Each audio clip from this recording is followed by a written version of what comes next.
അനാദരവിനുള്ള ഏറ്റവും നല്ല ഉത്തരമെന്ത്? അകലം പാലിക്കുക. പ്രതികരിക്കരുത്, വാദിക്കരുത്, നാടകീയതയിലേക്ക് കടക്കരുത്.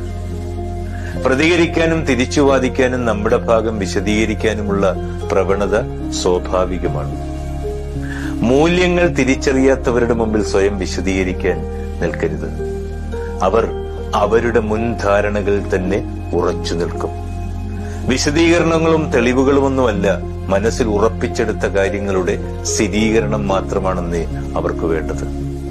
നിശബ്ദമായ അസാന്നിധ്യം, അതാണ് അവർക്ക് കൊടുക്കാൻ കഴിയുന്ന ഏറ്റവും വലിയ ശിക്ഷ. അത് ആത്മബഹുമാനത്തോടെയുള്ള നമ്മുടെ വിജയമാണ്. നമുക്ക് നമ്മുടെ ശരികളിൽ വിശ്വാസമുണ്ടെങ്കിൽ ചോദ്യങ്ങളെ ഭയക്കേണ്ടതില്ല. ഉത്തരം നമ്മുടെ കയ്യിൽ തന്നെയുണ്ട്.